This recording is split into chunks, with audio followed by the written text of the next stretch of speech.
The Lord be with you. A reading from the Holy Gospel according to Mark.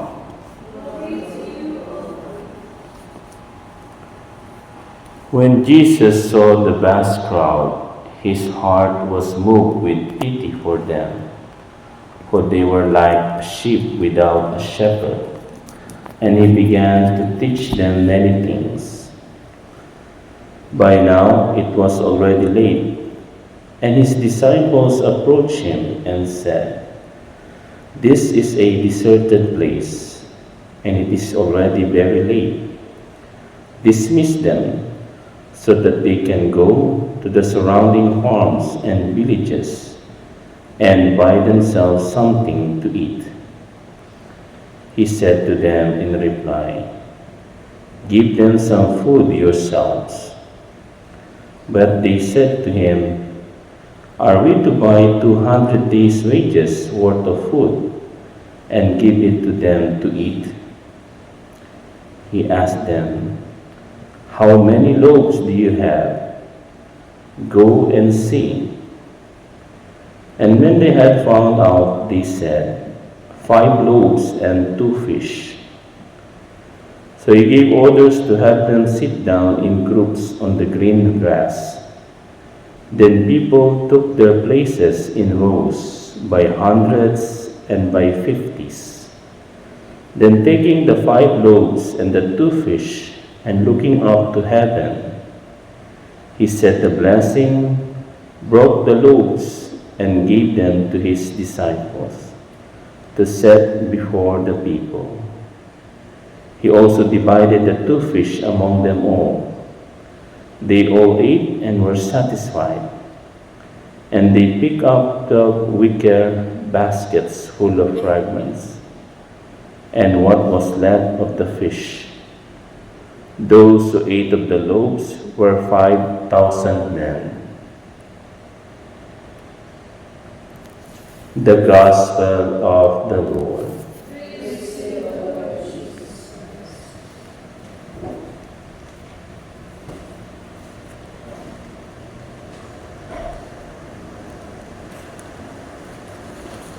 Praise be Jesus and Mary. When Jesus saw the vast crowd, his heart was moved with pity for them. Brothers and sisters, one of the signs of love, as we have heard on the first reading with St. John, that he who loves comes from God. And we see in the Gospel today how this love Jesus manifested when his heart was moved with pity for them. Sa Tagalog pa, naawa sa kanila. Sa Bisaya, naluoy sa kanila. O pwede rin na nahabag sa kanila. And the more we feel pity, the more we feel that we have to do something to our brothers and sisters who are in need, the more we become truly Christians. Kaya nga, hindi pwede yung walang paki. Sabi nga, a Christian is a person who understand the needs of others.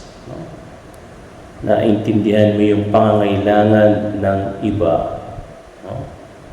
Hindi lang yung pangangailangan mo. And that is why many of the saints, just like the saint we are celebrating today, Saint Raymond of Peñafort, he was the first, if I'm not mistaken, who codified what we are now considered the code of canon law, no?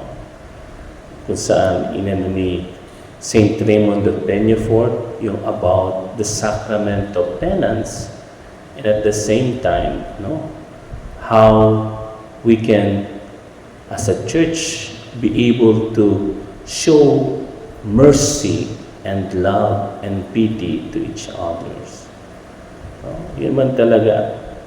Because, sabi nga, di po ba, what is the principle of the law of the church?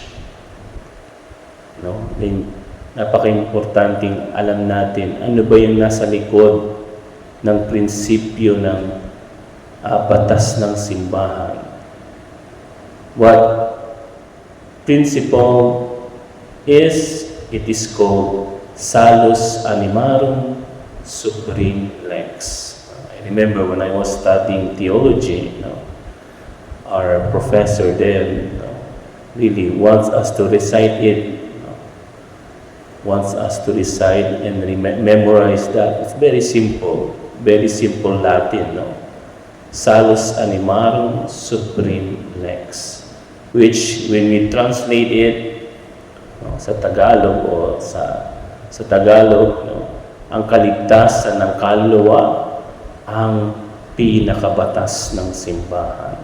Sa English, the law of the salvation of souls is the true law of the church.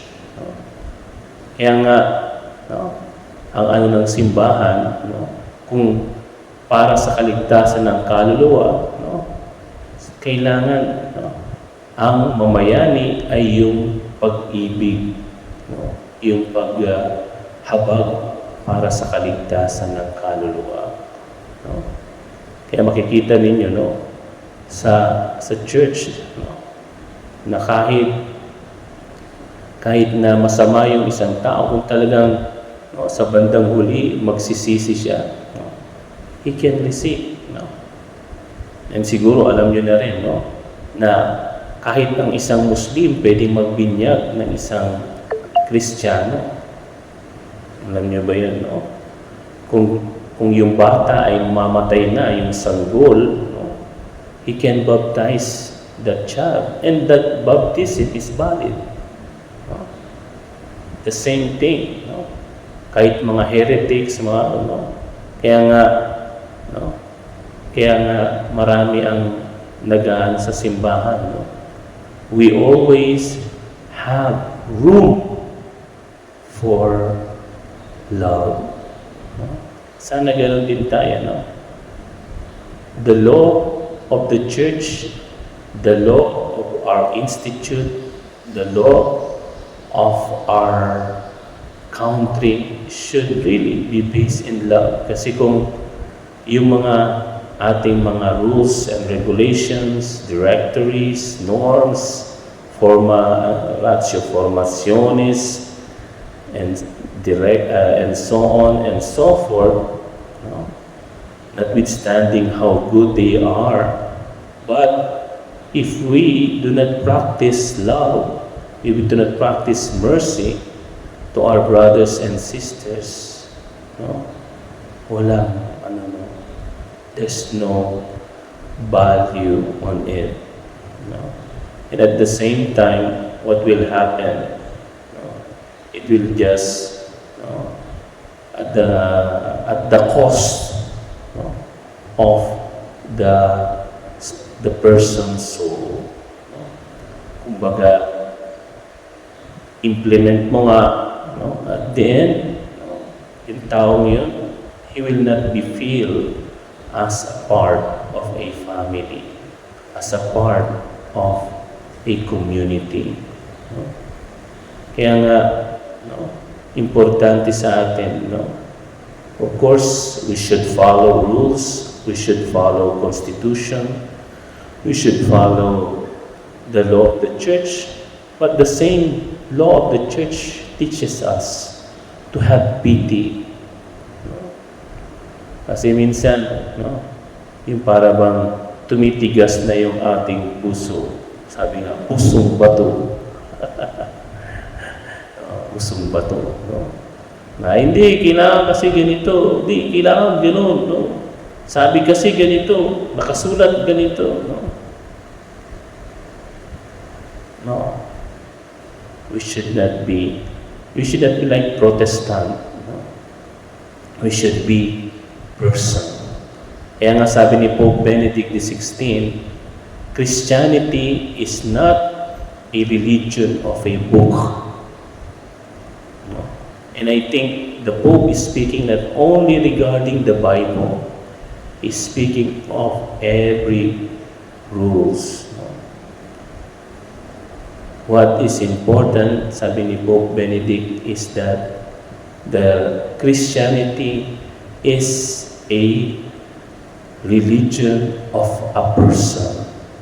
And that person, specify niya, is Jesus Christ. That's important. No? Ikaw, kapatid, ikaw, brothers and sisters, nakikita mo ba si Kristo sa iyong kapwa? No? Nakikita mo ba si Kristo sa asawa mo? Sa iyong anak? Sa iyong katrabaho? Sa iyong kasama sa community? No? Because if not, no, those simple following is not enough. No? What is important, sabi nga, is to have mercy, compassion, and love. No? And kung meron yun, no, things will all be good. No? Kahit wala kang pagkain, kahit kakaunti lang yung ulam, kahit mahirap ka, but if you learn how to have mercy and compassion to others, no, mas mabuti pa yun kaysa naman marami kang ang pera, mayaman ka na, wala ka namang habag, no? Wala ka namang pakialam sa iyong kapwa. No? And let us ask Saint Raymond of Peñafort, no, that through his intercession, he may help us, no, to have pity, no, to see Jesus in our brothers and sisters in need, and particularly, most especially, to those people around us. Praise be Jesus and Mary.